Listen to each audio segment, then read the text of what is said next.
मेरे पीछे आप तस्वीरें देख रहे हैं और तस्वीरें देखकर शायद अंदाजा आज न लगा पाए कि ये दिल्ली का कौन सा इलाका है। अगर मैं आपको न बताऊं, ये राजघाट है और देखकर आपको बिल्कुल नहीं लगेगा। राजघाट जहां पर लिखा होता है वो नेम प्लेट सुबह तक दिखाई दे रही थी, लेकिन अब वो भी पूरी तरीके से डूब चुकी है। पूरा अंदर का इलाका डूब चुका है और पानी का फ्लो आप देखिए, ऐसा लग रहा है कि कोई नहर बह रही है और बहुत तेजी से पानी उधर से आ रहा है। ये देखिए, ये पानी का फ्लो आप देखकर समझ सकते हैं कि अभी यहाँ स्थिति नहीं सुधरने वाली है। अगले कुछ घंटे या ये कह सकते हैं हम कि अगले 1 से 2 दिन में तो कम से कम तस्वीर यहाँ बिल्कुल नहीं बदलेगी।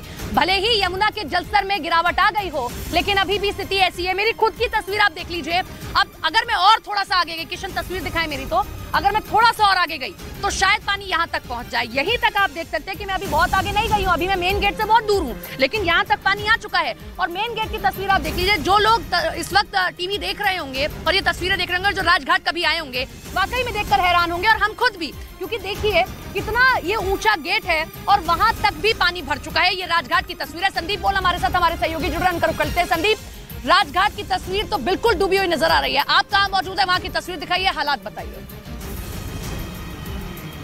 देखिए, आईटीओ में भी कमोबेश वही हाल है जो कि राजघाट का है। राजघाट में वहाँ पे ट्रैफिक नहीं है, लोग वहाँ पे सिर्फ घूमने के पर्पज से जाते हैं। लेकिन इस वक्त जहाँ हम लोग खड़े हैं, ये आईटीओ ये व्यस्ततम रोड में से एक है, दिल्ली के सबसे व्यस्ततम रोड में से एक है। और मैं इस वक्त जिस जगह खड़ा हूँ, ये रास्ता सीधा लक्ष्मीनगर की तरफ जाता है और यहाँ पे आप समझ सकते हैं कि पानी कितना है। चारों तरफ से जो है पानी भरा हुआ है, दूसरी रोड के दूसरी तरफ भी पानी भरा हुआ है। विकास मीनार, इधर आप विकास मीनार के सामने भी देख सकते हैं कि पूरा का पूरा पानी इस तरीके से भरा हुआ है।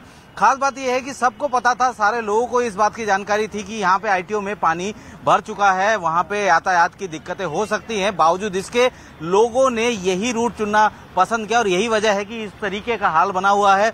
जाम जो है वो पीछे लक्ष्मीनगर तक पहुंच रहा होगा, क्योंकि ये ऑफिस टाइम है और ऑफिस टाइम के दौरान इस तरीके के हालात होना, नॉर्मल बारिश में भी इस तरीके के हालात बन जाते हैं, लेकिन ये तो पानी सीधा यमुना से इधर बाहर आ रहा है। तो ऐसे में यहाँ पे जो हालात बने हुए हैं वो आप देख सकते हैं। ये सामने एक ऑटो जो है, हालांकि इस रास्ते को वहाँ बंद कर दिया गया है बैरिकेड लगा के, बावजूद उसके यहाँ से लोग कोशिश कर रहे हैं आने की। राजघाट पर जो सबसे अलग चीज है वो ये कि आईटीओ पर जो पानी आ रहा है वो इस वक्त नाले का भी पानी है और एक पोल में अर्थिंग की भी प्रॉब्लम आ रही है, करंट भी दौड़ने की खबर आई है। और यहाँ जो पानी है वो यमुना का पानी, क्योंकि हम तो यहाँ देख रहे हैं तस्वीर, यहाँ नाले का पानी तो नहीं, लेकिन यमुना का सीधे सीधे पानी, और पानी बड़ा तेज बहाव का है। वहां कोई सोल्यूशन निकाला जाए कि पंपिंग या किसी से वहां पानी निकाला जा सके? देखिए, पंपिंग करके निकालेंगे कहाँ, पानी को वापस यमुना में ही भेजना है और यमुना से ही पानी वापस आ रहा है। सीवर जो है, जितने भी सीवरेज हैं यहाँ पे, वहां से सारा पानी तो ट्रीट होके यमुना में ही गिरता है। तो ऐसे में जब यमुना पानी लेने के लिए और ज्यादा उस तरीके तैयार ही नहीं है, इसी वजह से ये सारा का सारा पानी यहाँ सीवर का बाहर निकल रहा है। इस वक्त यहाँ पे मिक्स्ड पानी है, यानी कि जो सीवर का पानी है वो भी जो है बाहर वापस आ रहा है और साथ ही यमुना का पानी जो राजघाट जहाँ आप खड़े हैं वहां से ये पानी सीधे धीरे धीरे होते हुए सचिवालय की तरफ से यहाँ पे भरना शुरू हो गया है। और यही वजह है कि यहाँ पे अगर आप ये बोलें कि कोई इंतजाम हो सकता है सीवर का पानी, तो ये क्या बिल्कुल गलत होगा, क्योंकि पानी को भी कहीं निकाल कर दूसरी जगह भेजना है। यमुना में पानी जा नहीं सकता, दूसरी जगह कोई ऑप्शन बचा नहीं है। हालांकि हल्की फुल्की बारिश के दौरान कोशिश की जाती है, पंपिंग सेट लगाए जाते हैं और कई सारे ऐसे इलाके हैं, ऐसे लोकेशन है जहां पे नॉर्मली जल भराव की समस्या होती है, तो वहां पे पंप ऑलरेडी होते हैं। लेकिन इस वक्त ये एक इस तरीके की स्थिति है, उसमें अगर आप पंप लगा भी दोगे तो यहाँ से पानी निकाल के कहाँ भेजोगे, ये सबसे बड़ी समस्या है। और इसी वजह से अभी यहाँ समस्या इसी तरीके की बनी लौट रहे हैं आपके पास में। यमुना ने रौद्र रूप धारण क्या किया, दिल्ली डूबती हुई नजर आई है। दिल्ली के पास कोई इंतजामात नहीं है कि वो इस मुश्किल परिस्थिति से लड़ सके, बजाय इसके कि वो यही देख रही है कि कब यमुना नदी का जलस्तर नीचे जाता है और तब उसे जाकर ऐसी परिस्थिति से निजात मिलेगी। लेकिन अब हम आपके सामने 2 तस्वीरें दिखाते हैं।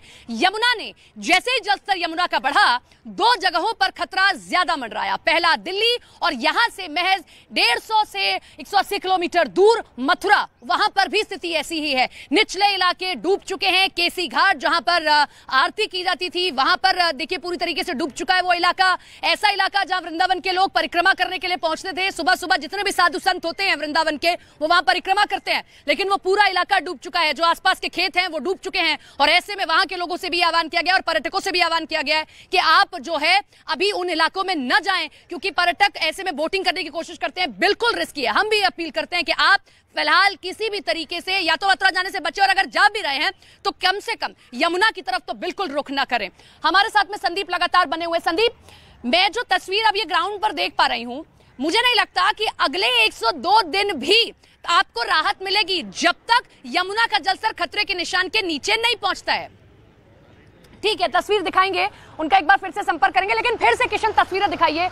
मैं बिल्कुल, अगर यहां नहीं आई होती, मुझे ये लोकेशन न पता होता, तो मैं बिल्कुल आपको नहीं कह सकती थी कि ये कोई ऐसा इलाका है जहां पर लोग आते हैं, जहां शांति के लिए लोग आते हैं। ये देखिए, मैंने यहाँ फोन रखा हुआ है, यहां तक पानी आना शुरू हो चुका है, यानी कि अब स्थिति यहाँ बड़ी विकराल है। यहाँ आना खतरे से खाली नहीं है। और अभी यहाँ थोड़ी देर पहले जो यहाँ बाकी रिपोर्टर्स हैं, जो बाकी लोग हैं, उन्होंने कुछ वीडियोस भी हमें दिखाए, यहाँ छोटे छोटे सांप भी देखने को मिले।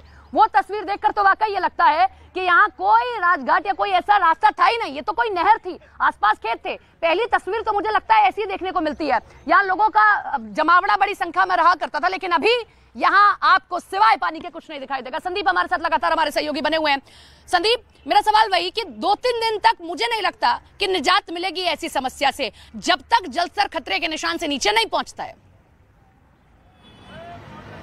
बिल्कुल, देखिए 2-3 दिन तक क्या हम कहेंगे, जब तक कि यमुना का जल स्तर कम नहीं होता तब तक ये स्थिति ठीक नहीं हो सकती। खासतौर पे कि आईटीओ की हम लोग बात करें, यहाँ पे सारा पानी जो पंप करके बाहर भी भेजना है वो भी यमुना में ही जाना है। और जब यमुना ही पानी लेने को तैयार नहीं है, यमुना ही पानी बाहर फेंक रही है, तो ऐसे में जब तक यमुना का एक्चुअल जल स्तर जो कि अभी बना हुआ है उससे कम नहीं हो जाता, तब तक ये स्थिति इसी तरीके से बनी रहेगी। और लोगों को आप देख सकते हैं कि किस तरह से, क्योंकि सबको अपने काम पे जाना है, कुछ लोग बस में बैठे हुए हैं, कुछ ऑटो में हैं, लोग कोशिश कर रहे हैं इस रूट को ले जाने की। कई सारी बसें तो बीच से यू टर्न लेके वापस भी जा रही हैं, क्योंकि इस रूट को वो यूज नहीं करना चाहते। लेकिन सबसे बड़ा सवाल तो यही है कि जब सुबह से ही हम लोग सबको ये जानकारी दे रहे हैं कि यहाँ पे पानी भरा हुआ है, समस्या हो सकती है, आप लोगों को यातायात की दिक्कतें झेलनी पड़ सकती, बावजूद इसके लोग जो है इस चेतावनी को, इस